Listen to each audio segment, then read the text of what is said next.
रंगदेवता आणि नाट्यदेवतेच्या चरणी विनम्र अभिवादन करून परिवर्तन प्रतिष्ठान बीड सादर करत आहे बिहाइंड दी कर्टन. लेखन आणि दिग्दर्शन डॉक्टर सतीश साळुंके. कलावंत उल्का कुलकर्णी आणि डॉक्टर सतीश साळुंके. प्रकाश योजना अशोक घोलप. संगीत नियोजन प्रथमेश खडकीकर. नेपथ्य दिनेश पाटोळे. रंगभूषा आणि वेशभूषा सुधा साळुंके. रंगदेवता आणि नाट्यदेवतेच्या चरणी विनम्र अभिवादन करून परिवर्तन प्रतिष्ठान बीड सादर करत आहे 2 अंकी नाटक बिहाइंड दी कर्टन.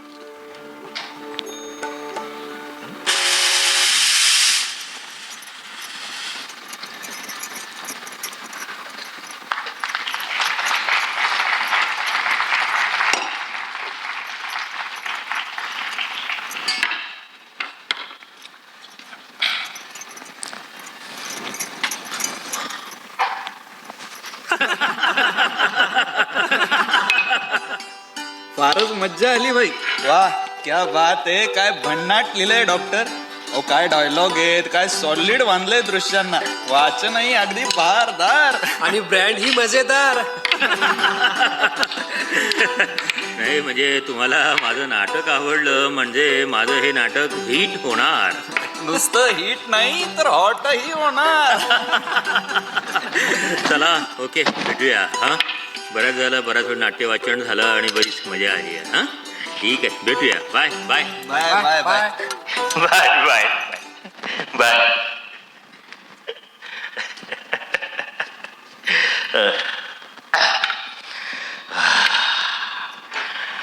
मजा आली नाट्य वाचनाला. अहो ऐकलंत का ते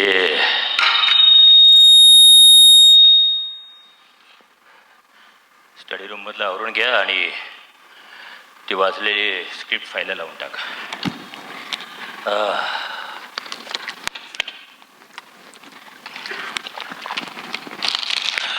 आप्पा येणार आहेत आज. आज हो आळंदीला गेले होते. म्हणाले जाता जाता तुझ्याकडे येतो. अच्छा तसंही ते येणारच होते. त्यांना बोलायचं होतं तुमच्याशी. म्हणजे हे तुम्ही त्यांना बरंच सांगितलेलं दिसत आहे. मग काय करू, कोणाजवळ मन मोकळं करू. अहो सवय लागायला वेळ जातो. तुम्ही वाढला ते निराळ्या वातावरणामध्ये, मी वाढलो ते निराळ्या वातावरणामध्ये. आणि तसंही तुमच्या आणि माझ्या लग्नाला अजून मला वाटतं काय 7-8 महिने सुद्धा झालेली नाहीये. नाही तुम्हाला नाही पण मला आहे वैवाहिक जीवनाचा अनुभव. आणि जो 1-2 वर्षांचा आहे तो जवळपास 17 वर्षांचा.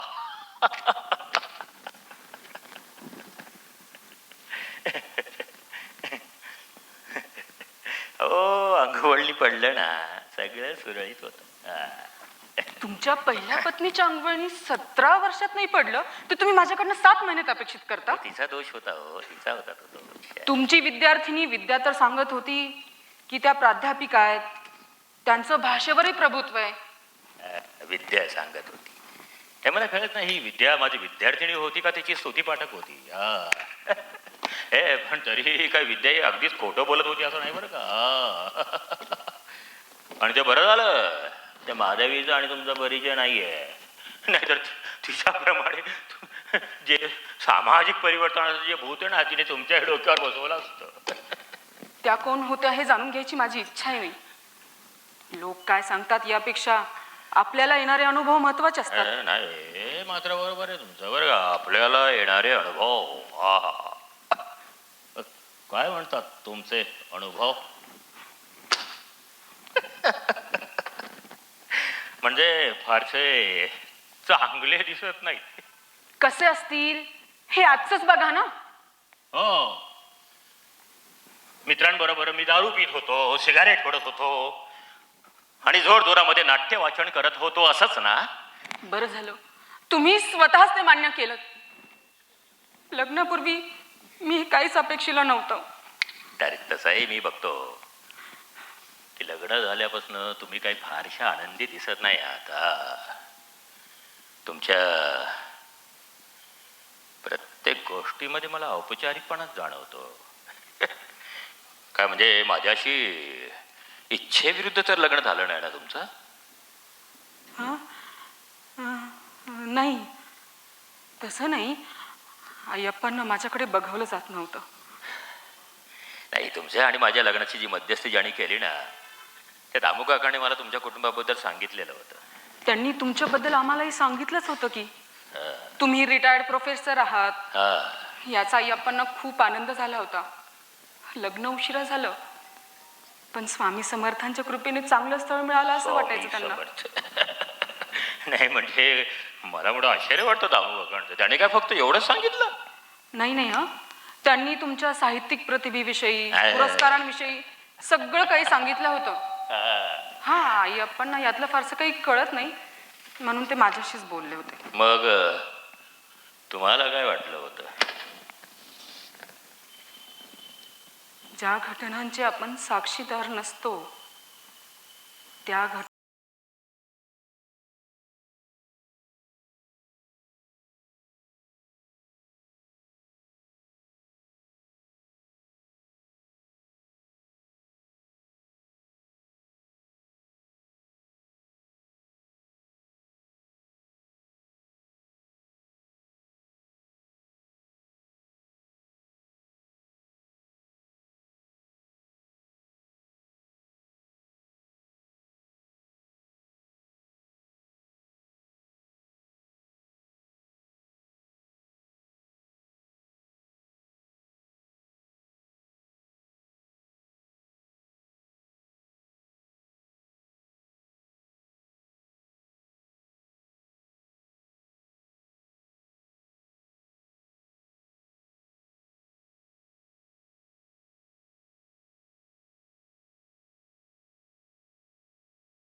काहीही तुम्हाला वाटत नाही, पण तरीही तुम्हाला आणि मला या घरामध्ये एकत्रित राहायचं आहे.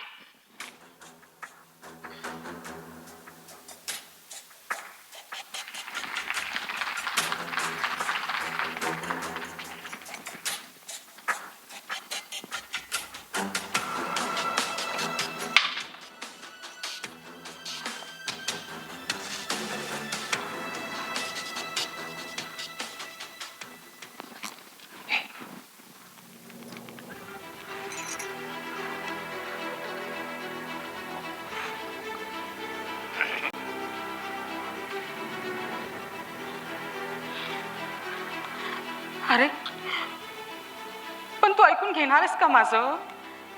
नाही नाही उचलू शकले मी त्या दिवशी फोन, कारण आम्ही बाहेर गावी होतो नाट्य संमेलनात. हो, यांना पुरस्कार मिळाला होता ना, म्हणून. काय हे बघ, आपल्याला अशी गडबड करून चालणार नाही. हा, हो, मी कुठं म्हणाले की पर्याय संपलेत म्हणून? नाही, माझी मुळीच इच्छा नव्हती, पण मला आईच्या बाजूने विचार करावा लागला. अरे, 80च्या घरात गेली आहे ती, आणि कोणत्या आईला आपली मुलगी 50 पर्यंत घरात बसलेली आवडेल तूच सांग बरं. नाही नाही समजावून सांगू शकले मी तिला. हे बघ, ऐक ना सुनील, असं नको म्हणूस रे सुनील. आपल्यामध्ये आपलं बाई कधीच आड आलं नाही रे. हे बघ, ऐक ऐक ना, इथं ना फार एकटी पडली आहे रे मी. हे अशा प्रकारचं जगणं फार कठीण जात आहे मला. हां, हो, नक्की करू ना, यावर आपण चर्चा करू ताईंसोबत. हां हो तू म्हणतेस तो अगदी बरोबर आहे. मी यांच्याबद्दल तुला आणि ताईंना कल्पना द्यायलाच हवी होती. नाही त्यांचा नव्हता आला मला फोन. काय हे का हे ना बाहेर गेलेत त्यांच्या नवीन नाटकाच्या तालमीसाठी. येतीलच पण इतक्यात. हां हो मी तुला भेटल्यावर सगळं सांगते. कधी आज नाही हां आज नाही. मी तुला सांगते कधी यायचं ते. हे चल ठेवते मी. हे आले वाटतं. हो नक्की नक्की नक्की सांगते.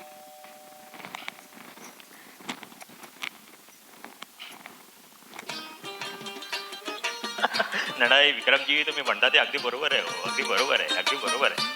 म्हणजे आपण लिहिलेल्या नाटकातल्या पात्रांना जिवंत करणारा नट मिळणं हे देखील महत्वाचं असतं. खरंय तेच महत्वाचं असतं. हो मला पण सगळं अनापेक्षितच होतं होते. म्हणजे इतक्या लवकर आपल्या नाटकाची तालीम सुरू होईल आणि इतक्या लवकर सगळ्यांचे संवाद पाठ होतील ह्याची मी कल्पनाच केली नव्हती. हो खरंय खरंय खरंय खरं. म्हणजे मी तुम्हाला सांगू का मला पण असं वाटायला लागलं बरं का की माझ्या बाकीच्या सगळ्या नाटकांचं रेकॉर्ड हे नाटक तोडून टाकणार. हो अहो म्हणून तर त्या नाटकाचं नाव ठेवलं मी अस्वस्थ तरीही. हो माझ्या लक्षामध्ये असं काय करता विक्रमजी. ते ते ते दोन संवाद ना मला वाटतं हा दुसऱ्या अंकातलेच आहेत ना ते. हो राईट करेक्ट. हो दुसऱ्या अंकातले दोन संवाद ना.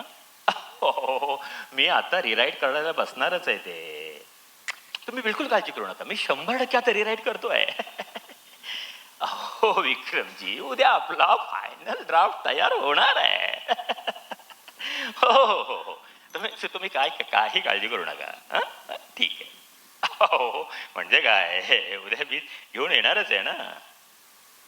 हो हो हो हो हो हो हो निश्चिंत राहतो ठेवू.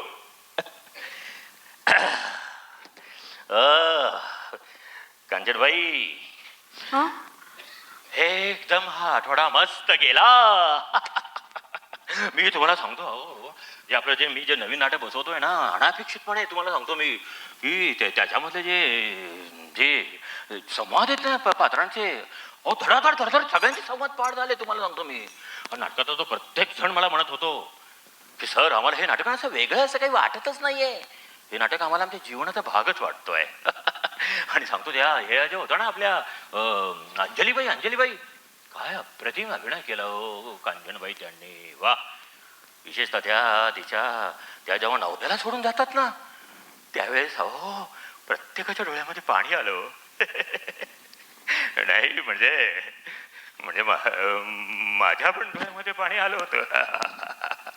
फार छान आठवडा गेला. अरे हो आणि दुसरी गोष्ट म्हणजे मी तुम्हाला सांगायचं म्हणजे जो जीवनगौरव पुरस्कार मिळाला ना आपल्याला पहा त्याच्या बातम्या सगळ्या वर्तमानपत्रामध्ये छापून आलेल्या आहेत. पहिल्या पानावर बातमी आलेली आहे. प्राध्यापक पद्मश्री डॉक्टर सुधाकर विश्वमित्र यांना जीवन गौरव पुरस्कार. आणि हा पा फोटो पुरस्कार घेतानाचा मी आहे.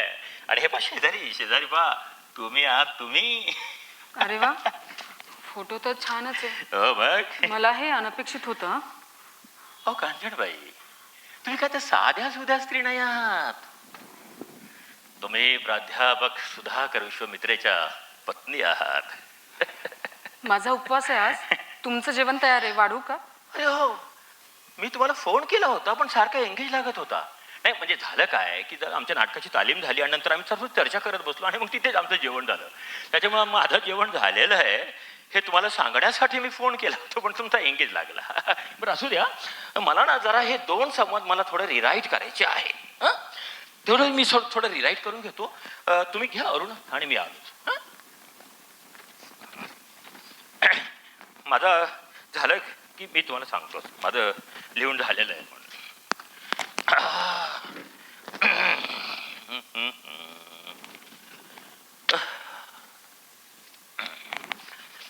संवाद संवाद संवाद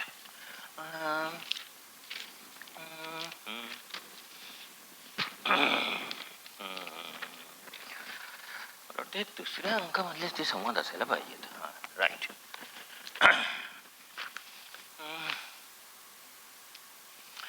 काळा तू आणि मी नाही.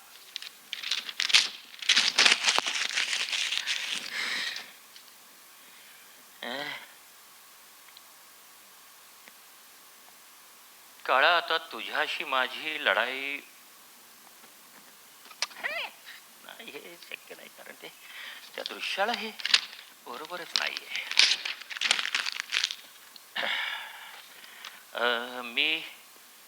मी जाणतो काळा. राईट, हा बदल योग्य आहे.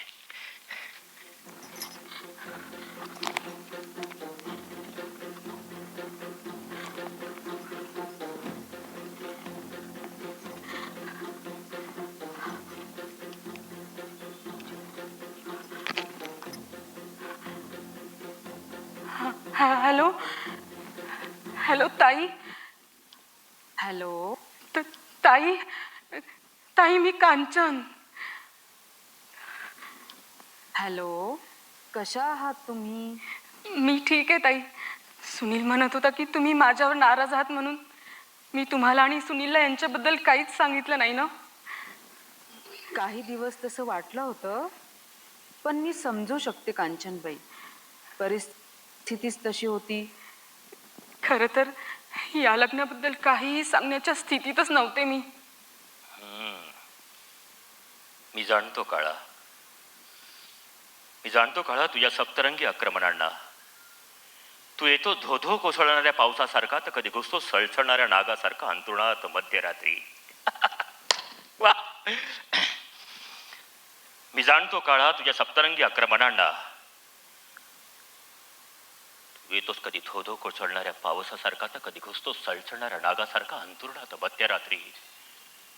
तुझ्या मस्तवाल कैफाची तुला चढली आहे धुंदी. तुला वाटतं की वाटेल तेव्हा तू करू शकशील शतखंड माझ्या स्वप्नांचे आणि माझ्या जीवनाचेही. पण याद राख, याद राख, एका माणसानं आता पाळलेला एक मस्तवाल घोडा. तो होणार आहे एक स्वार त्या घोड्यावर. आता होणार आहे त्याच्याशी लढाई तुझी आर पारची. तुम्ही आनंदात तर आहात ना कांचनबाई? खरंच सांगते ताई, इथं ना सगळं आहे, पण सापडत काहीच नाही. मी तुम्हाला नाही सांगितलं ताई, पण हे ना फार मोठे नाटककार आहेत, अभिनेते आहेत. यांना पद्मश्री पुरस्कार आहे. पण हे सगळं त्यांचं आहे, माझ्या पूर्वीचं. हल्ली ना मला फार एकटं वाटायला लागलंय. आज न राहून मी तुम्हाला फोन केला ताई. सुनील म्हणाला होता की तुमचा फोन येईल म्हणून. ताई मला खरंच माफ करा. मी तुम्हाला आणि सुनीलला यांच्याबद्दल कल्पना द्यायलाच हवी होती. अहो, नाही दिली म्हणून काय झालं? वर्तमानपत्रातल्या बातम्यांनी ती माहिती माझ्यापर्यंत पोहोचवलीच ना. तुमचा आणि तुमच्या पतीचा नाट्य संमेलनात जोडीने पुरस्कार घेतानाचा फोटो पाहिलाय मी. हो, तेच माझे पती. आणि माझे होते.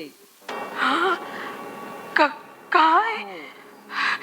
पद्मश्री प्राध्यापक विश्वमित्रे माझे पती होते. म्हणजे ते ज्या घटस्फोटित पत्नीविषयी बोलतात त्या तुम्ही? अर्थात. पण तुम्ही कधी बोलला नाही ताई ते. तुम्ही तरी कुठे बोललात? तुम्हा दोघांचे वर्तमानपत्रात फोटो पाहिल्यावर मला कळालं की तुम्ही त्यांच्याशी लग्न केलं. ताई. हॅलो हॅलो हॅलो ताई. कांचनबाई. Hello hello hello. मला माहित आहे काळा, मला माहित आहे काळा की माणसाच्या उत्क्रांतीच्या इतिहासात तूच जिंकल्याचा मजकूर लिहिलाय शिलालेखांमधून.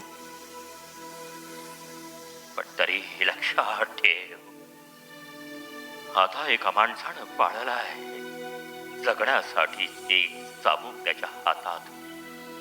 तो झालाय आता घोड्यांवर स्वार. आणि आता होणार आहे लढाई तुझी त्याच्याशी. तर तू घेणार असशील आनंद मनुष्यवंश नष्ट करण्याचा.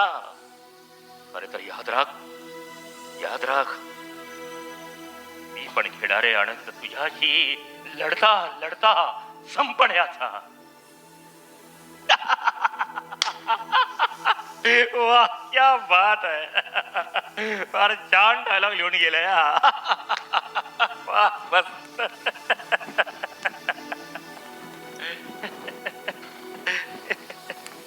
क्या बात है, बहुत बढ़िया.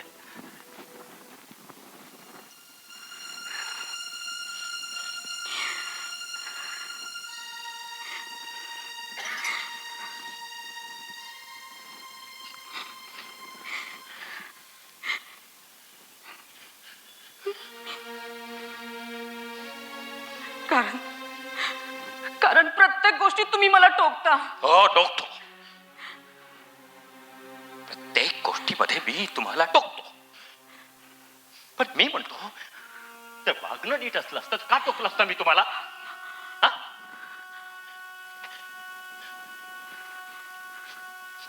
आता कालच बघा ना, या नाटकाचा पहिला प्रयोग होता. अहो किती प्रेक्षकांनी नाट्यगृह भरून गेलो होतं करतात. प्रत्येक वाक्याला टाळ्या पडत होत्या, लोक किती प्रतिसाद देत होते त्या नाटकाला. आणि तुम्ही निर्विकार, जणू काय त्या सगळ्या नाटकाची आपला काहीही संबंध नाही. मग काय करायला हवं होतं मी? याचा विचार तुम्ही करा ना कांचनबाई. काय करायला हवं होतं मी? मला विचारता काय करायला हवं होतं मी? अहो केवढे मोठे लोक आले होते नाटकाच्या प्रयोगाला. म्हणजे समीक्षक आले होते, पत्रकार आले होते, मोठमोठे नाट्य कलावंत आले होते, प्रतिष्ठित नागरिक होते. प्रत्येक जण माझ्या जवळ येऊन माझं अभिनंदन करत होतं की सर तुम्ही वेगळ्या धर्तीचं हे नाटक करताय म्हणून. पण तुम्ही कसे वागलात त्यांच्याशी? काय करायला होतं मग मी? त्यांना जर मिठ्या मारायला हव्या होत्या. इतकी वर्ष तुम्ही आई वडिलांच्या सानिध्यामध्ये राहिलात, पण साधा कॉमन सेन्स नव्हता प्रकार नाही शिकला तुम्ही. तुम्हाला ना निमित्तच हवंय माझ्या आई वडिलांचं नाव काढायचं. हो निमित्तच हवंय मला, म्हणे निमित्तच हवंय. मला तुमचं मोठं आश्चर्य वाटतं बरं का, आश्चर्य वाटतं. त्यावर तुम्ही इतक्या मोठ्या व्यक्तीच्या तुम्ही पत्नी आहात याचं तुम्हाला काहीही वाटत नाही. मला नकोय तुमची प्रसिद्धी, तुमचे नाटक, तुमचे पुरस्कार, तुमची प्रतिष्ठा, तुम्हाला लकलाप. हे हे हे जे सगळं वैभव आहे ना, हे तुमचं आहे. आणि मी म्हणजे केवळ एक बाहुली. हे हे पुरस्कार ना केवळ आभास असतात, हे कळेल तुम्हाला कधीतरी. आणि तुमच्या मर्यादित क्षेत्रात लोक ओळखतात तुम्हाला, रस्त्यावरच्या चार चौघात कोण ओळखतंय तुम्हाला? कांचनबाई बोलू द्या मला. गेली 8-10 महिन्यांपासून खूप मनामध्ये साठवून ठेवलंय मी. आणि तुम्ही इतरांना नेहमी तुच्छ समजता. काय समजता हो तुम्ही स्वतःला? आ कोण लागून गेलात तुम्ही? कोण आहात कोण तुम्ही? रामखोर, माझी गरज होती म्हणून मी तुला इथं आणली. माझी गरज होती म्हणून मी तुला इथं आणली. आणि मला या सुधाकर विश्वविद्यालयाला विचारतेस की मी कोण? मी कोण? मी कोण?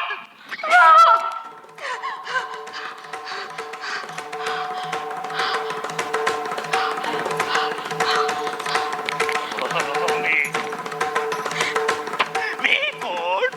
गरज म्हणून मला आणली? मी काय गरजेची वस्तू वाटले का तुम्हाला? मला विचारते मी कोण? एकटी राहील. विश्वविद्यालयाला विचारते मी कोण? सुधाकर मी कोण?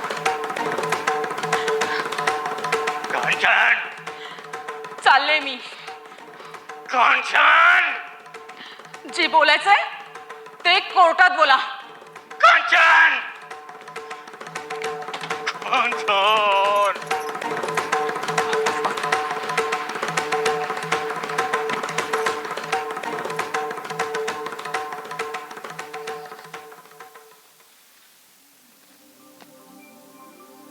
रूपाच्या सापेक्षेतून आपण भोगीत असतो अपेक्षाभंगाचे अथवा प्राप्य रूपाचे सापेक्षिक क्षण.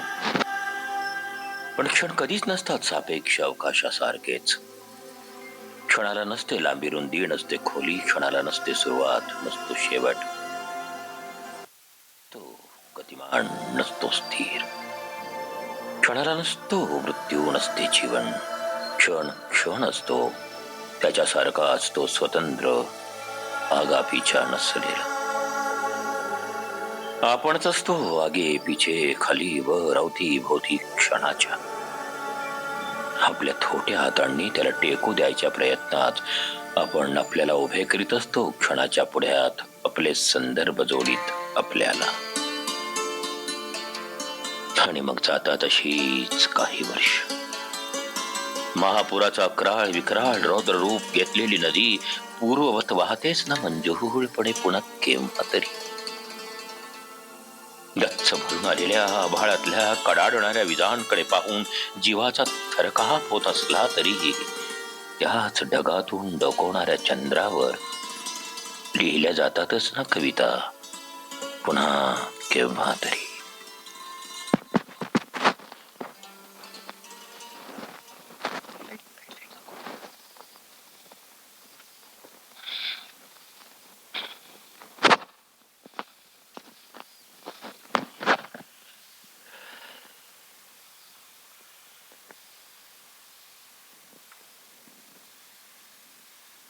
एकोणीस वर्ष फार छान वय असतं हे. अशा मनात जपण्याचं वय. एखाद्या किमती हिऱ्यासारखी सारी दुनिया आपल्या मुठीत ठेवावीशी वाटते. मी जेव्हा दौलताबादला आलो, हा किल्ला बांधला तेव्हा मी 21 वर्षांचा होतो. चिराण चिरा या किल्ल्याचा माझ्या देखरेखीखाली बांधला गेला तेव्हा म्हणालो होतो मी की मी इतिहास घडवीन या किल्ल्याप्रमाणे चिऱ्यात चिऱ्याड. एके दिवशी रात्री असाच जुन्या तटावर उभा होतो.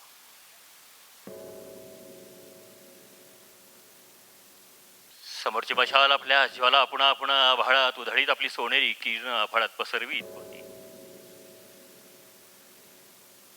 जवळच हे अर्धवट बांधलेलं महाद्वार आपल्या कमानीच्या कोंदणातून आभाळाला सावरीत वा.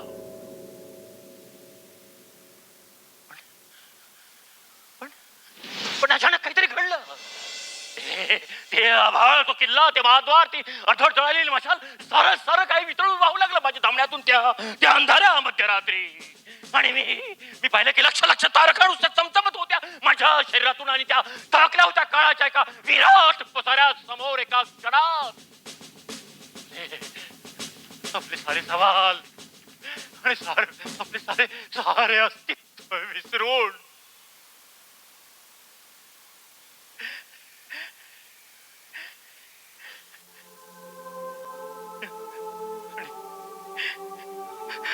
आणि मी उभा होतो त्यांच्या समोर, शांत, नम्र आणि स्थिर. पण तेव्हा दुरून त्या माझ्या जवान पहारेकऱ्याचा आवाज आला, होशियार. आणि बघितलं ते अर्धवट जळलेली मशाल, ते अर्धवट उभारलेला महादरवाजा, किल्ला, आव्हान, सारं काही पूर्ववत झालं होतं. तशाच तस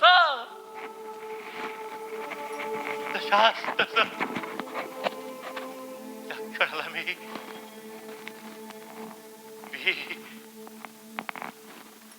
मी माती होतो, या आभाळ होतो, मी तरळता दूर होतो.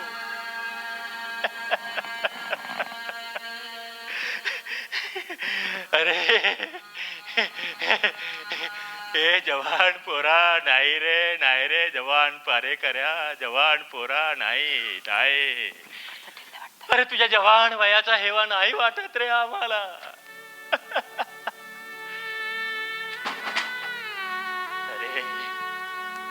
आयुष्यात जे भोगावं लागतं, जे सोसावं लागतं, ते अद्याप तुझ्या बाबतीत पुढे आहे रे, पुढे. आणि आणि पहा, आमच्याकडे पहा, हातातून निसटलेला तो एक अद्भुत क्षण. अरे तो क्षण शोधतोय आम्ही केव्हापासून. अरे पण काय दिलं रे या शोध यात्रेनं आम्हाला. काय केलं रे या गेलेल्या जिंदगाणीनं. काय दिलं? अरे ते आम्ही पाहिली ती फक्त नीट जंगलं. त्यात ऐकले ते जंगली लांडग्यांचे चित्कार आणि त्याला गावठी कुत्र्यांनी दिलेली प्रत्युत्तर रे. गावठी कुत्र्यांनी दिलेली प्रत्युत्तर.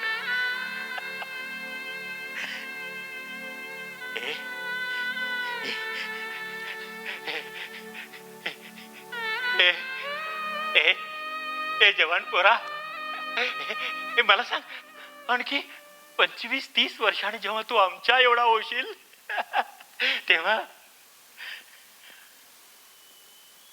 आम्ही हसू रे त्या नदी पलीकडच्या चबुत्र्यावरल्या राखेत पहुडलेलो. येईल का रे तुला आमची याद त्यावेळेस? येईल का रे? काय वाटतं तुला? बोल ना, येईल का तुला त्यावेळेस आमची याद? येईल का तुला याद? अरे बोल ना, काहीतरी बोल ना. अरे काहीतरी बोल ना. अरे काहीतरी बोल ना. अरे काहीतरी बोल रे. काहीतरी बोल रे. काहीतरी बोल रे. काहीतरी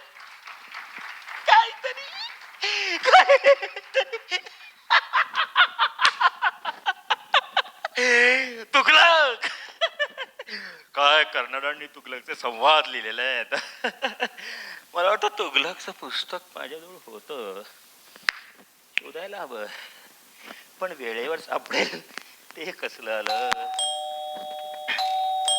तुगलक कोण आहे हो? या दरवाजा उघडत असतो या.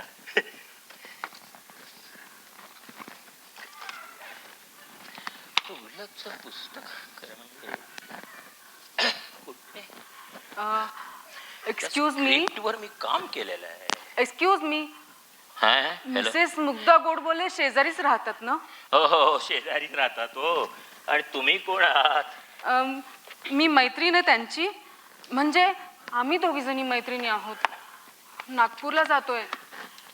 तसं आमचं बोलणंही झालं होतं, पण बहुधा अर्जंट काम निघाल्यानं ती बाहेर गेली असावी. ती इथं येईपर्यंत मी तुमच्या घरी बसलं तर चालेल ना?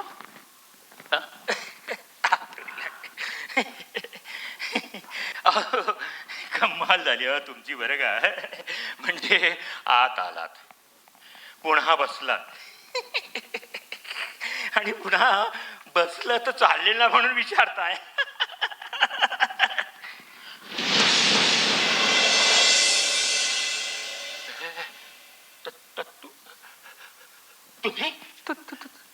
तुम्ही तुम्ही इथं कसे? मी इथं कसा? घर आहे माझं. तुमचं घर? हो माझं घर.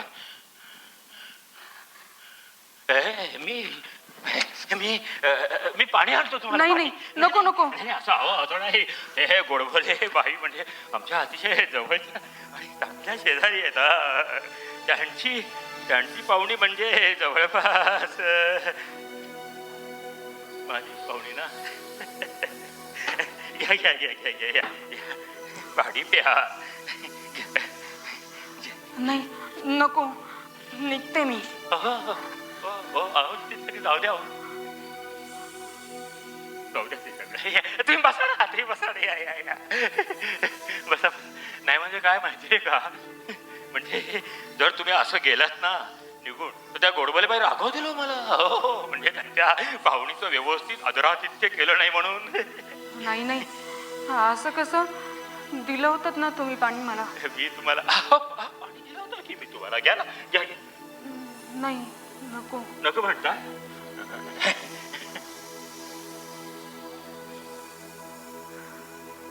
ते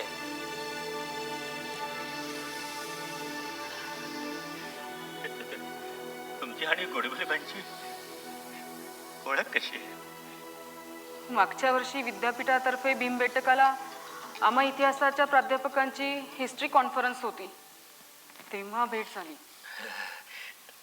अरे वा. आणि आता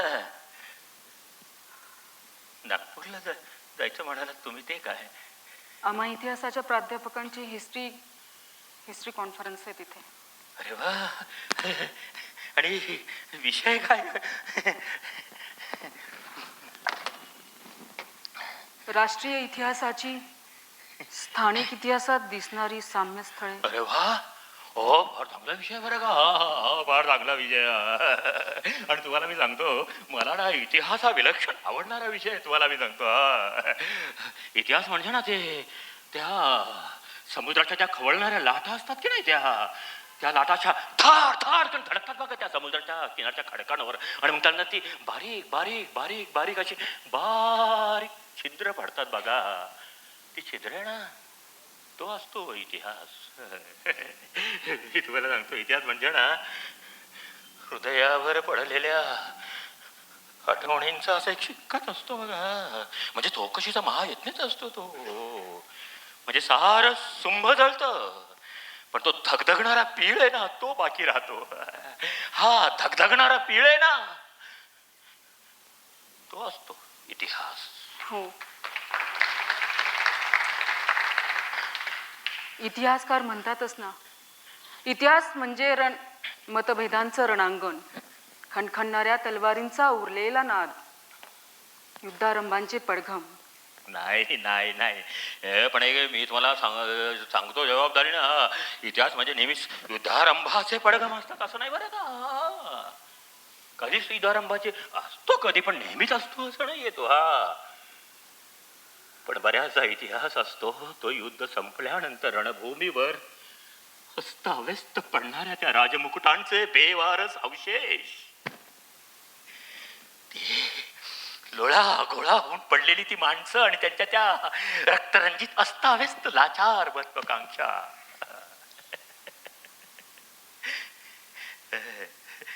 बरोबर आहे. इतिहास असतो चिखलात रुतून बसलेल्या हत्तीच्या पाऊल खुणांसारखा घट्ट. हो, तुम्हाला माझी सगळी मतं जशीच्या तशी अजूनही आठवतात बरं. कमाल आहे. नसायला काय झालं? 17 वर्ष 3 महिने 19 दिवस संसार केलाय मी तुमच्या सोबत.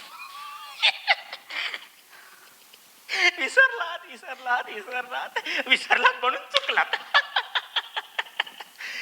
17 वर्ष 3 महिने 19 दिवस आणि 5 घंटे. घंटा.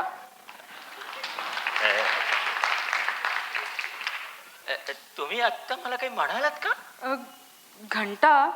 घंटा झालाय मुग्धाचा फोन येऊन. अच्छा. आणि तुम्ही मला तू म्हणालात तरी चालेल.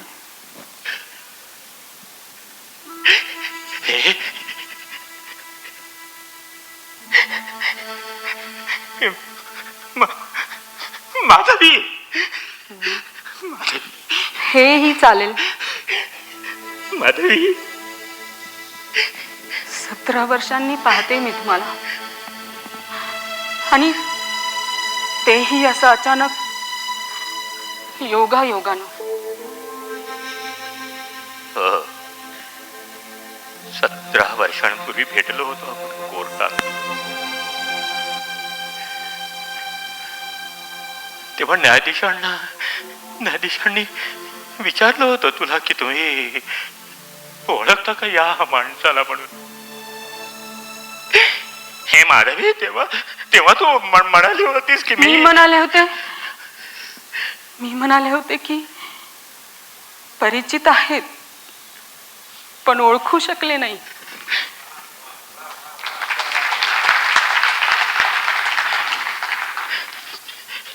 हे माधवी, तू मला 17 वर्षांमध्ये ओळखू शकली नाहीस. तुमची जी ओळख मला पटली होती ती तुम्हाला कुठं मान्य होती सुधाकर? तब्येत घसरल्यासारखी दिसते. आजारी होतात का? ए आता तर या सगळ्या आजारपणाची सवय झाली आहे मला. मग काय करता एकटे दिवसभर? नाही म्हणजे मी आले होते तेव्हा तुम्ही तुगलक मधला संवाद म्हणत होता. तुगलक. अहो बाहेरपर्यंत आवाज येत होता. हो. मग मी तेव्हाच ताडलं की हे कोण्यातरी नाटकवाल्याचं घर दिसतंय.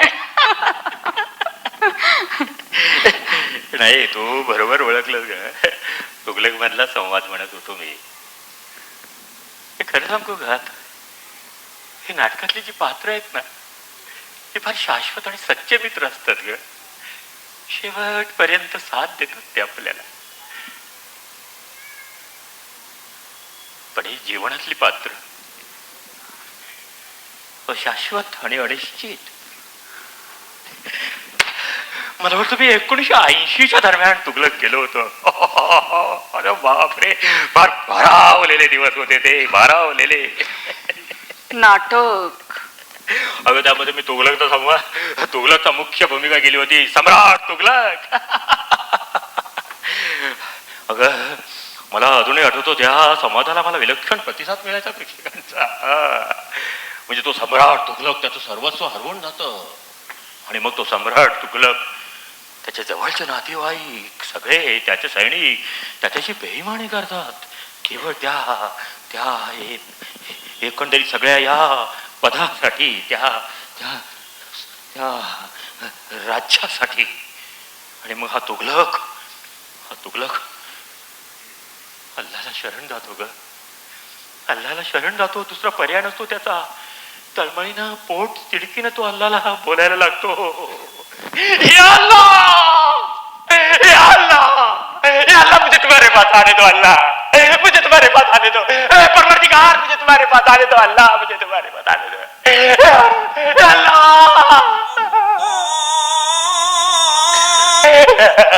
अल्लाह, मुझे तुम्हारे पास आने दो अल्लाह.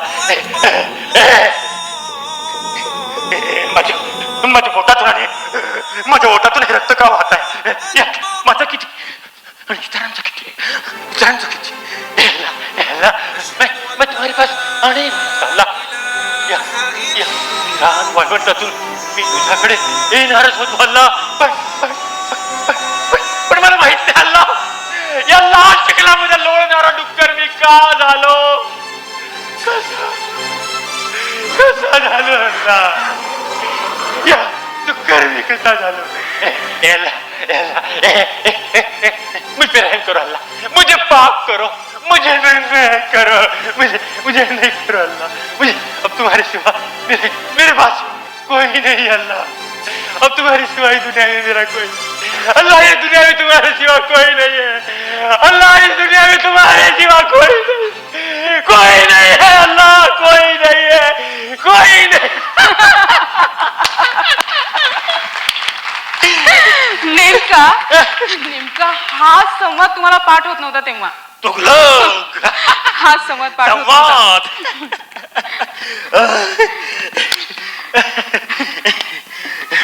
तू म्हटली ते बरोबर आहे बरं का. हा संवाद मला पाठ होत नव्हता, पण त्यावेळेस मी केली होती मदत. आठवतंय तुम्हाला? कुणी? मीच केली होती बरं मदत. अहो अख्खं नाटक तुम्हाला पाठ झालं होतं, पण हा संवाद काही पाठ होत नव्हता. कळत नाही मला काय झालं होतं या संवादाला पाठ न होण्याचं. पण मला एक कळत नाही तुमचं, एवढ्या नाटकवाल्यांच्या कोंडावळ्यात राहणारे तुम्ही कसे काय काढता हो एकांतात दिवस? हे खरं सांगू का, मी जातो का कधी कधी तरुण पोरांच्या तालमीला. खरं म्हणजे ना, त्यांच्या तालमीला जाण्याच्या निमित्तानं मला आठवायचे असतात माझे ते तरुणपणातले दिवस.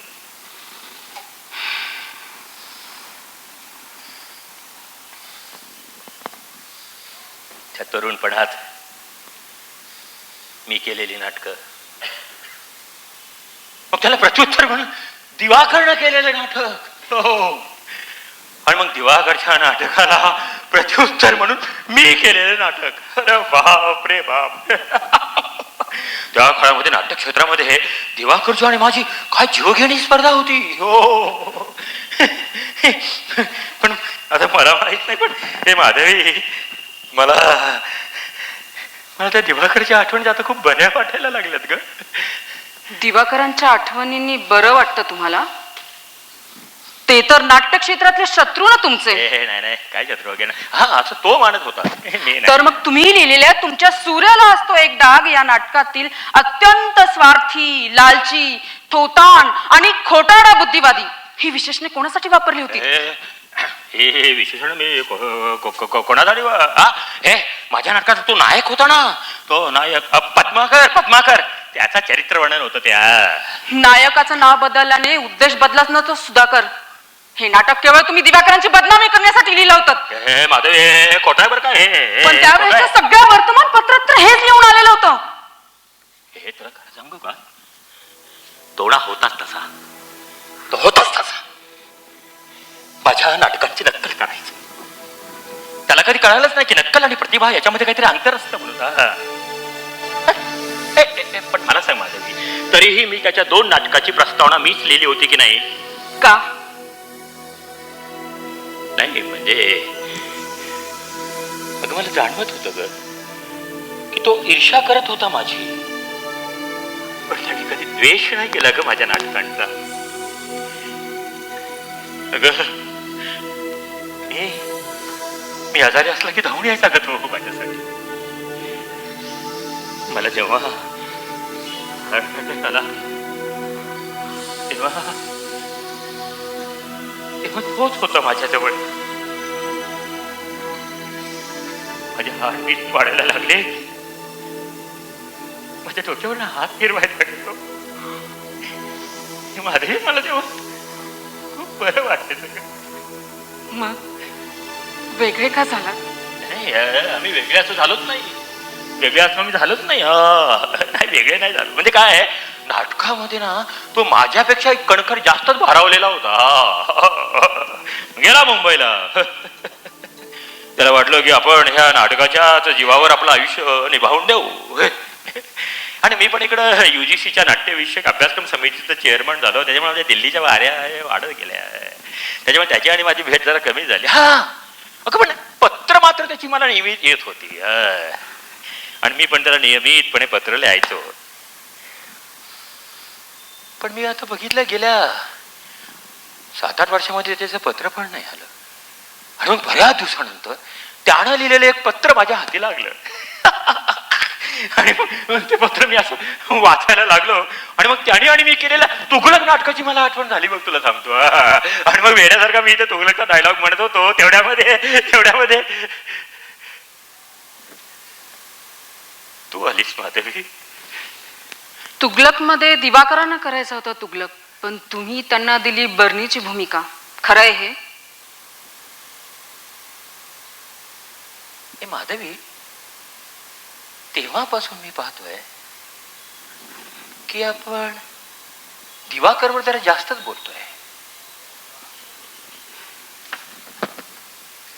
तू का पुन्हा त्या दिवाकरचा विषय काढतेस? कारण ऐकायचंय? कारण ऐकायचं आहे. पुन्हा ऐकू शकाल? ऐकू शकतो मी. पुन्हा दिवाकरचा विषय काढायचा आणि कारण ऐकायचं, काहीतरी बोलायचं आपलं. मी लग्न केलंय.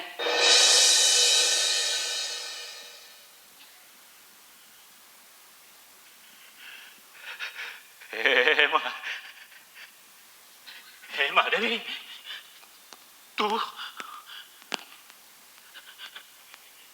लग्न केलंस?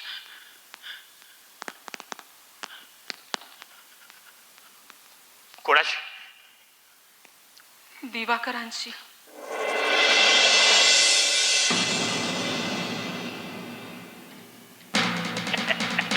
माधवी, तू खोटं बोलतेस ना? खोटं बोलतेस तू? जाणीवपूर्वक मला मानसिक त्रास देण्यासाठी बोलतेस तू खोटं. मला माहिती आहे तू खोटं बोलतेस. तू खोटं बोलतेस माधवी. तू खोटं बोलतेस. मला त्रास देण्यासाठी बोलतेस.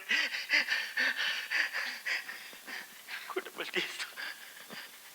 दिवाकरशी तुझं लग्न? पण पण हे कसं शक्य आहे? हो, केलं मी लग्न. बुडणाऱ्याच्या हाताला उंडका सापडला ना, तर तो त्याला धरून जगण्याची धडपड करत असतो. खरं तर त्याला काहीच अर्थ नसतो, पण त्या वेळेला त्या उंडकेला धरणं ही काळाची गरज असते. सुधाकर, केवळ एकत्र राहणं म्हणजे लग्न नसतं. शारीरिक गरजा पूर्ण करणारी मशीन नसते मानवी देह. भावना आणि संवेदना ऊर्जा स्रोत असतात जगण्याचे. आणि जेव्हा त्याच मरतात तेव्हा उरतं ते फक्त शरीर, निर्जीव शरीर. सुधाकर, मला नव्हतं व्हायचं वेगळं तुमच्यापासून, पण तुम्ही दिलात घटस्फोट मला. मी दिवाकरांना कधीच माझ्या मनातून स्वीकारलेलं नव्हतं, आणि काळानं नाही ऐकलं माझं. तो तुमच्या पुरस्कार आणि डायलॉगला मिळणाऱ्या टाळ्यांच्या आवाजात मशगूल झाला होता सुधाकर, मशगूल.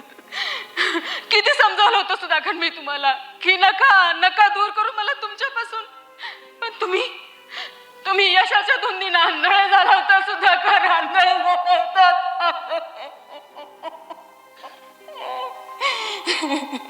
म्हणजे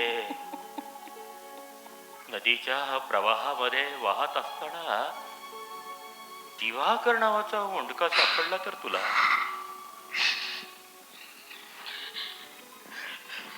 बहुतेक. पण दिवाकरांचाही आपला एक स्वतंत्र भोवरा होता, स्वतः भोवती फिरणारा. मी त्याला धरून किनारा गाठण्याचा प्रयत्न केला, पण शेवटी माझ्याही हातात काही शिल्लक राहिलं नव्हतं.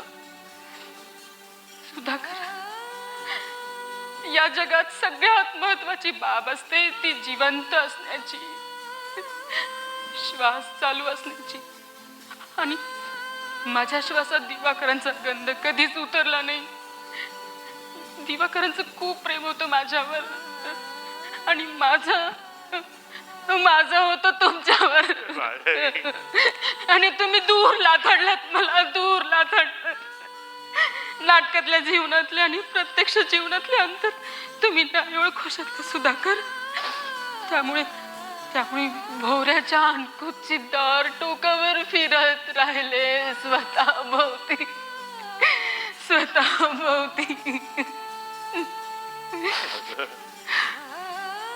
मी पण शेवटी एक भोवराच ठरलो ना ग.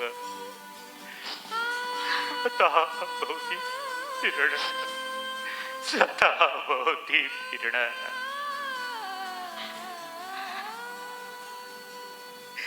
हे पण तरी माधवी, दिवाकरशी तुझं लग्न हे कसं शक्य झालं? दिवाकर यायचे आपल्या घरी.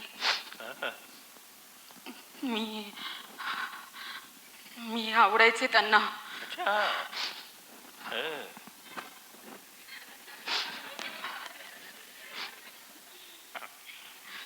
अच्छा. हे तू आवडायचीस त्याला?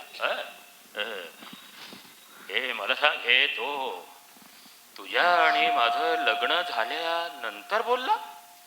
नाही, आमचं लग्न झाल्यावर 2-3 महिन्यानंतर. आपल्या घटस्फोटानंतर मी आमच्या शिक्षण संस्थेला विनंती करून मुंबईच्या कॉलेजमध्ये बदली करून घेतली. मुंबईला? दिवाकर मुंबईतच होते. होता ना, मुंबईतच होता तो. आदनमधनं फोन यायचा त्यांचा.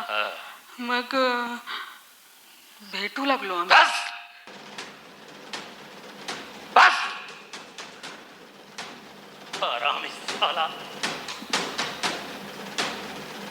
माझ्या नाटकातल्या कलावंतांना फूस लावून पळवायचा ते शक्य झालं नाही. माझ्या नाटकाची नक्कल करायचा ते शक्य झालं नाही. मग आणि माझ्या घटस्फोटीत बायको बरोबर लग्न करून सूड उगवला. त्याला जिवंत सोडणार नाही. सुपारी देऊन खून करेल मी त्याचा. सांग दिवाकर कुठे आहे? दिवाकर कुठे आहे? आता खरे सुधाकर शोभताय. मी खून करेल त्याचा. दिवाकर कुठे आहे? ते नाही तर दिवाकरांचं निधन झालं.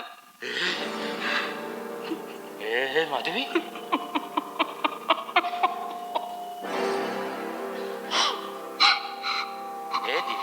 दिवाकरचं निधन झालंय? कधी? 7 वर्ष झाली. तरी तर मला कशाला ग? अपघातानं. रात्री त्यांच्या नवीन नाटकाची तालीम संपून घरी येत होते.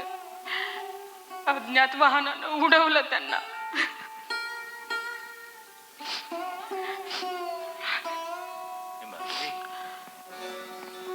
काही हे काही मुलं ग? नाही, तशी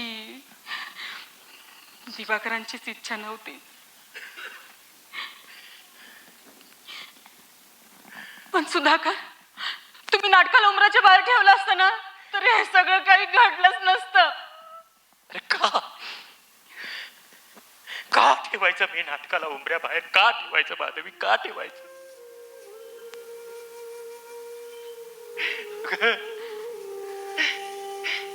ज्या नाटकाने मला जगण्याची उर्मी दिली, ज्या नाटकाने मला जगण्याचा आनंद दिला, ज्या नाटकाने मला पद्मश्री, साहित्य अकादमी, फोर्ट फाउंडेशन, संगीत नाटक अकादमी सारखे पुरस्कार दिले, त्या नाटकाला मी उमऱ्या बाहेर ठेवायचं माधवी? तुझा हा जो अट्टहास आहे ना, मला तेव्हाही मान्य नव्हता आणि मला आताही तो मान्य नाही. इतका की स्वतःच्या बायकोला अडगळीत टाकून नाटकाला देवाऱ्यात ठेवायचं? हो, ठेवलं मी नाटकाला देवाऱ्यात ठेवलं. अगं, कारण आम्ही नाटकवाले तेवढं पवित्र मानतो नाटकाला. कोणत्या पावित्र्यावर व्याख्यान देताय सुधाकर? नाटकातल्या मूल्यांचं पावित्र्य त्याला देवघरात ठेवून नव्हे, तर त्याला आचरणात आणून राखावं लागतं. नाटकातली मूल्य वैयक्तिक जीवनात पायदळी तुडवताना का नाही आठवत तुम्हाला त्या मूल्यांचं पावित्र्य? का ती असतात केवळ नाटककाराने प्रसंगानं सुशोभित करण्यासाठी जन्माला घातलेली कर्मकांड?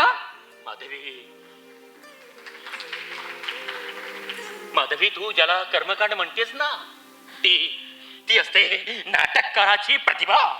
हो, असते ती प्रतिभा.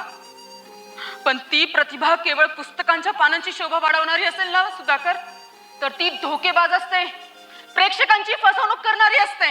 नाही ग, नाही माधवी, आम्ही कधीच प्रेक्षकांची फसवणूक करत नाहीत ग. आम्ही कधीच प्रेक्षकांची नाही ग फसवणूक करत. अगं, मुळामध्ये तो आलेलाच असतो एक नसलेलं आभासी विश्व पाहायला.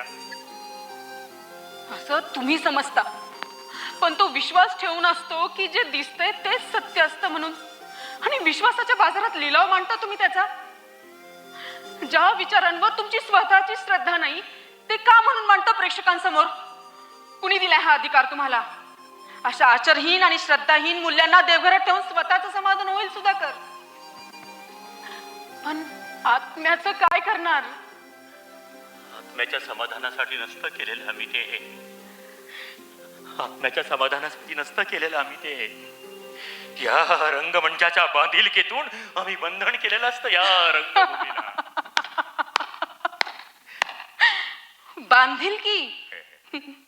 बांधिलकी नाटकातल्या मूल्यांना पायदळी तुडवून आणि स्वतःच्या बायकोला कसपटाप्रमाणे कचरा कुंडीत टाकून तुम्ही कोणत्या विचारांची बांधील आहात सुधाकर? जे तुमचं स्वतःचं वर्तन नाही, त्याची आवर्तने प्रेक्षकांना सांगण्याचा तुम्हाला कवडीचाही अधिकार नाही. नाही माधवी, अगं, जर पण सगळी हीच गणितं लावली तर सगळा समाजच विश्वासघाती ठरेल. आणि इतकं नकारात्मक पद्धतीनं नाही जगता येत माणसाला माधवी, नाही जगता येत हो? नकारात्मक पद्धतीनं. मग मग अपवादात्मक सकारात्मकतेने तरी कुठे जगता येतं? राजकीय क्षेत्रातली माणसं ज्या मूल्यांवर सकाळच्या सभेत भाषणं ठोकून जोरदार टाळ्या मिळवतात, तीच मूल्य रात्री पैंजणांच्या तालावर का नसतात? सामाजिक प्रश्नांवर, भ्रष्टाचारावर घसा कोरडा पडेपर्यंत बोलणारी माणसं ऐन क्रांतीच्या वेळी मौन व्रत धारण करून गांधीजींचा चरखा का चालवतात? सुधाकर, त्या तोतया चरखा चालवणाऱ्यांमध्ये आणि तुमच्यामध्ये समाजाने का म्हणून फरक करावा? तुमचं देव्हाऱ्यात नाटक ठेवणं हा देखील लोकांना मूर्ख बनवण्यासाठीचा प्रयोग असतो. सुधाकर, मला तर ही जी सगळी मंडळी आहेत ना, ती तुमची नातेवाईकच वाटायला लागतात. सख्खी नाती तोडणाऱ्यांना ही नाती पक्की कळतात. म्हणजे ते सामाजिक परिवर्तनाचं भूत अजून उतरलेलं नाही तुझ्या डोक्यावरून. सुधाकर, मी जाणते की सामाजिक क्रांतीची शक्ती नाहीये माझ्यात, पण वैयक्तिक पातळीवर उभी राहून मी निषेध नोंदवू शकते थोताणपणा विरुद्ध. सुधाकर, अहो, खेळण्या वागण्याच्या वयात अण्णांनी राष्ट्रसेवा दलाच्या शाखेवर नेलं होतं मला. यदुनाथ थत्ते काकांच्या अंगखांद्यावर खेळलीये मी. आपल्या फाटक्या धोत्राला गाठी बांधल्या अण्णांनी, पण नाही पसरले हात माझ्या श्रीमंत काकांकडे. स्वातंत्र्य लढ्यात आपलं अख्खं आयुष्य वेचलं हो त्यांनी. वेदमंत्रांपेक्षाही जीवनमूल्य श्रेष्ठ असतात असे संस्कार केलेत अण्णांनी आमच्यावर. पण मला कळत नाही माधवी, अगं शेवटी एक पत्नी म्हणून मी तुला या घरामध्ये स्थान दिलं होतंच ना. कोणतं स्थान? कोणतं स्थान सुधाकर? मी तुम्हाला माझ्या हृदयात स्थान दिलं होतं आणि तुम्ही दिलं ते मोलकर्णीचं. अच्छा, म्हणजे या गैरसमजातून तू माझ्या जगण्याला विरोध करत होतीस तर? या गैरसमजातून म्हणजे माझ्या नाटकाला विरोध.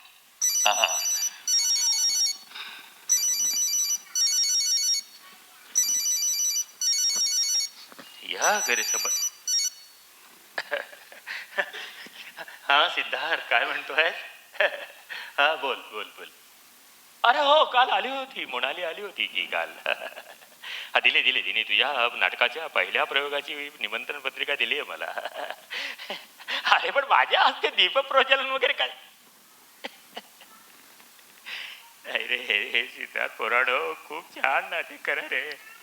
अरे माझे आशीर्वाद आहेत रे तुम्हाला. छान करा.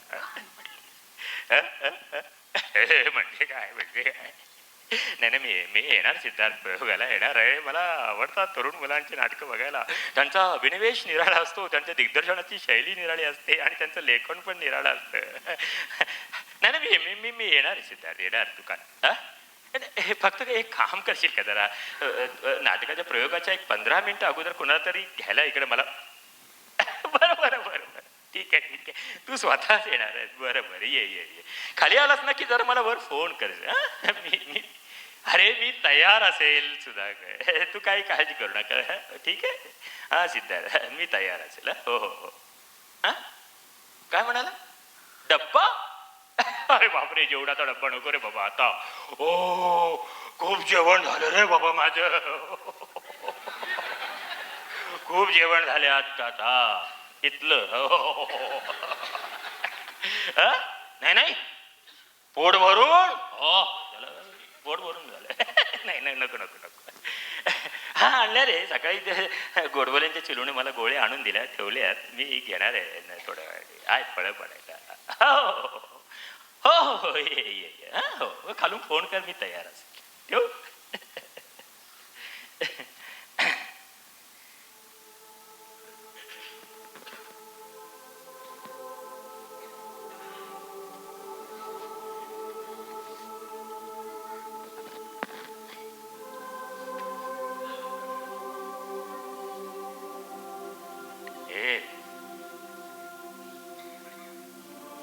हे माधवी, तुला मी तुला एक प्रश्न विचारू का ग माधवी? माधवी, तुला तुला माझी आठवण होत होती का ग? आठवण? तुम्ही मला वेगळं केलं होतं, मी नाही.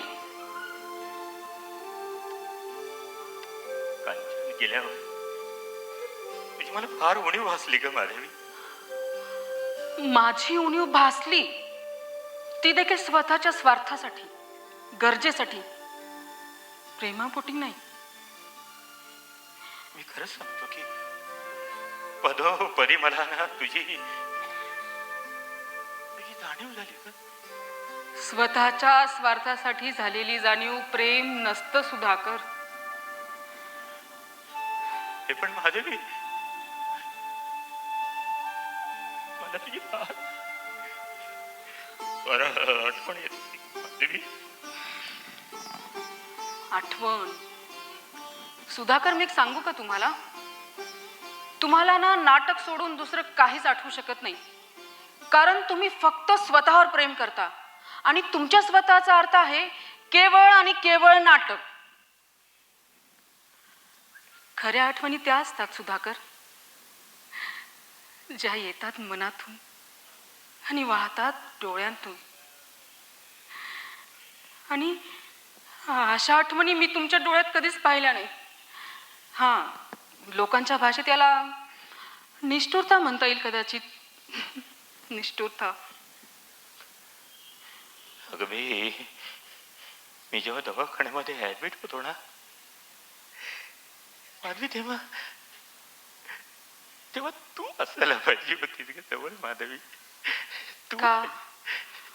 गावाकडनं गोपाळ भाऊजी नाही आले वाटतं? ते तर मोठे भाऊ ना तुमचे. नाही आला तो, नाही आला.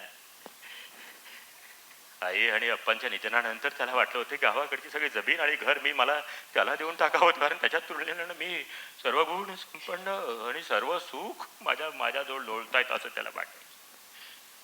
हे पण मी नाही दिली. मी त्याला घर आणि जमीनचं वाटं नाही दिला. हे कसं देणार मी? त्या गावाकडल्या घराच्या अंगणामध्ये अप्पा मला खांद्यावर घेऊन फिरवायचे. अप्पा असे घोडा व्हायचे आणि मी त्याच्यावर असं खेळायचो. मी शेतामध्ये नांगर धरताना पंच पाठीमाग पळायचो. या सगळ्या आठवणी माझ्या त्या घराची आणि शेतीची. मी कसं देणार का माधवी त्याला घर? कसं देणार आणि शेती? पण ते काही असलं तरी गोपाळ भाऊजींनी या संकटात यायलाच हवं होतं. जाऊ दे ग माधवी, जाऊ दे. तुला मी सांगू का, ही रक्ताची नाती आहेत ना, ही तुमची श्रीमंती वाटून घेतात, तुमची संकट नाही ग.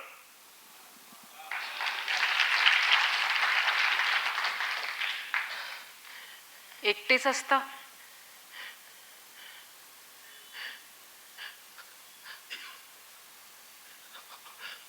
हो.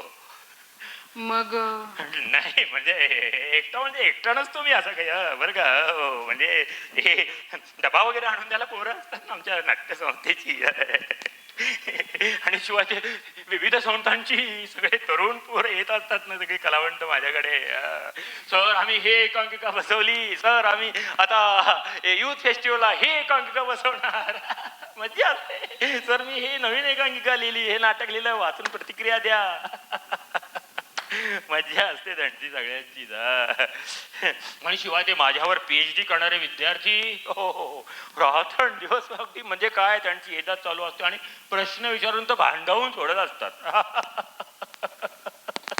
विद्या आली होती 2-1 महिन्यांपूर्वी माझ्याकडे. विद्या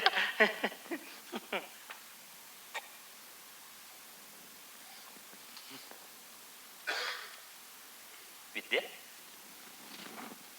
ती तुमच्या नाटकांवर PhD करणारी विद्या नाईक. ती कार्टी हे फार अल्लड आणि हट्टी पोरगी आहे बरं का ती. अगो तुला सांगतो मी, गेल्या 10 वर्षापासून माझ्या नाटकांवर PhD करते. प्राध्यापक डॉक्टर सुधाकर विश्वामित्रे यांच्या नाटकांचा मनोविश्लेषणात्मक अभ्यास. ढेकळाचा अभ्यास. हे तू आत्ता मला काय म्हणाली नाही नाही तुम्हाला नाही, विद्या म्हणत होते की ते नाटक होतं ना, दारूच्या व्यसनानी सुखी संसारावर होणाऱ्या दुष्परिणामांवरलं नाटक, काय बरं ते, हा शेवटचा घोट, ते वाचून ती फार रात्रभर रडत बसली होती म्हणे. फार प्रभावित आहे ती तुमच्या नाटकांपासून. माधवी, माझ्या लक्षात आलंय तुला काय म्हणायचं ते. पण मी तुला सांगू का, मी आता दारू सोडलेली आहे. अगं खरं सांगू का तुला, तसं आहे ना, दारू पिणं एक निमित्त असतं ग. और वैसे भी जब हम शराब पीते थे तो सारा नशा शराब में कहाँ था. अरे कुछ नशा तो धीमी बरसात में था, कुछ नशा तो तुम्हारी बातों में था. अरे कुछ नशा तो धीमी बरसात में था, कुछ नशा तो तुम्हारी बातों में था. अरे आप तो यूं ही शराबी समझ बैठे हमें, अरे असली नशा तो तुम्हारी मुलाकात में था. पण मी तुला सांगू, चावटपणा गेला नाही तुमचा अजून. सावटपणा कसा जाईल ग, तो अंगभूत गुण असतो. आणि तो माणसाने फार शिस्तीत आणि प्रयत्नाने जपायचा असतो. हे पण मी तुला सांगू का, मी आता दारू सोडली आहे म्हणजे अगदीच दारू सोडली आहे असं नाही बरं का. नाही म्हणजे काय माहितीये का, ते कधीतरी आपलं शनिवारी रविवारी, ते फार नाही आपलं 90.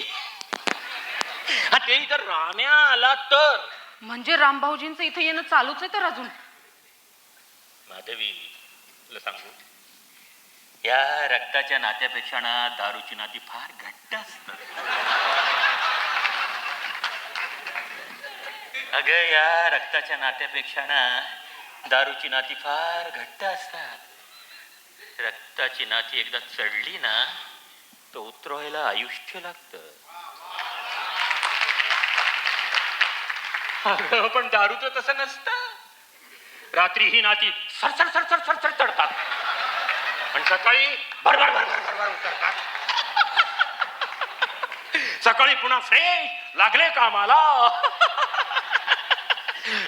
पण दारू पिणं फार वाईट असतं बरं का. हा त्याने ना शरीर खूप वाईट खराब होत असं तू मला तेव्हा म्हणायची.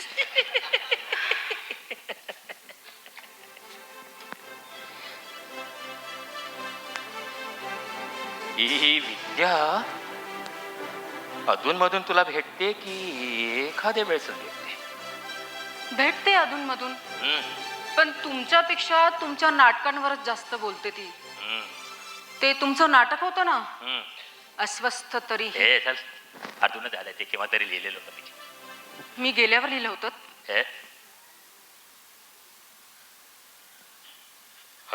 कदाचित मी त्यानंतरच लिहिलं असेल. पण मी तुला सांगू का, ही विद्या आहे ना जर गरजेपेक्षा जास्त शहाणी काढती.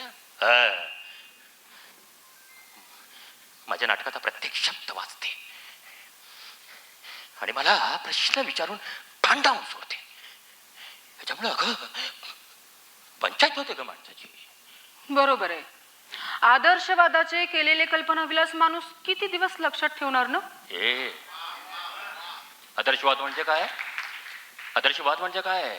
ते सुद्धा प्रतिभेचं अपत्यच असतं. बरेच प्रश्न विचारित होती विद्या. तू तिच्या प्रश्नाकडे लक्ष देऊ नकोस, तिचा या सवयीचा भाग आहे.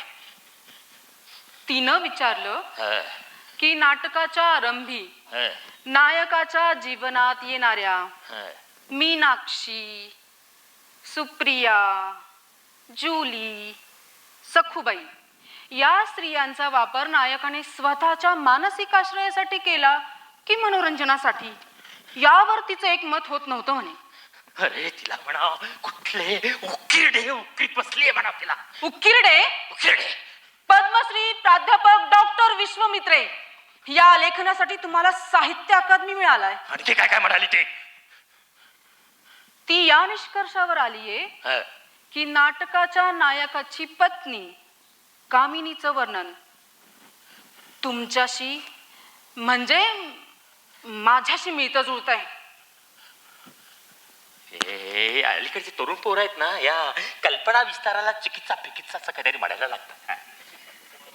पण ती खूप प्रभावित आहे तुमच्या नाट्यलेखनानं, अभिनयानं.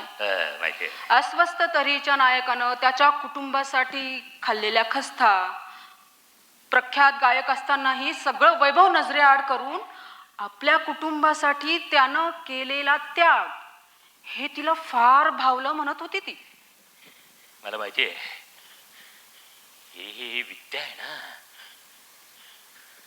ही विद्या माझ्यापेक्षा माझ्या नाटकांना जास्त बोलते.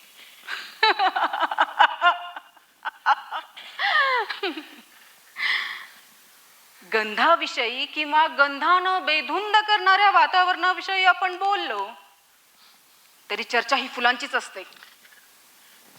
मला ही अशी कोडी सोडवण्याची सवय नाही. पण मला आहे, आणि आता स्पष्टच विचारते मी तुम्हाला, तुमच्यात आणि विद्यात काय संबंध आहे हे मला माहित नाही. पण माधवी,